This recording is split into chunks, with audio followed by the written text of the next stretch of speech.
So here we have the Mini Convertible on a 16 plate. I'm going to start off by showing you around the outside of the car, and then we'll hop in and run through some controls on the inside. From the outside though, you can see it's a two-door car with those black alloy wheels. Let's start off inside the boot and work our way around the rest of it from there. As we approach the back of the car, you can see we have reversing sensors. Plenty of boot space. We've also got that cover in there as well.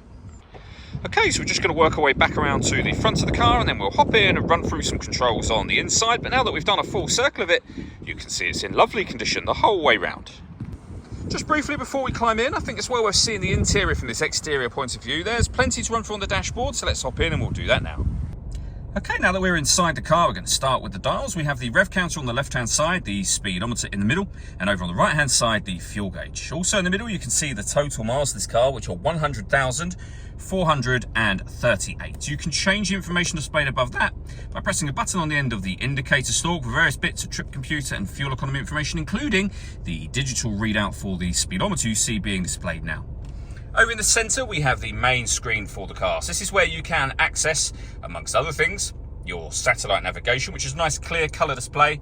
Very easy system to use. We've got our radio up here as well, so you can see FM, AM and DAB. If you want to listen to your own music, you can do so under the multimedia heading.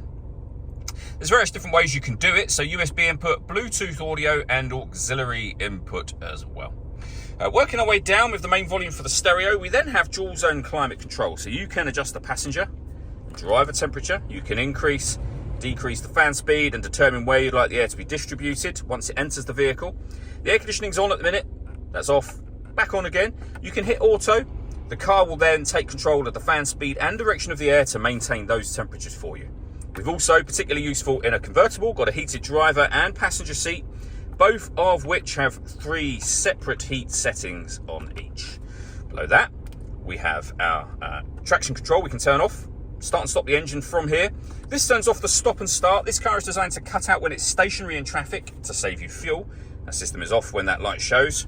We then have a 12-volt charging socket, USB and auxiliary inputs, and a 6-speed manual gearbox. In terms of the roof, we have a button up here.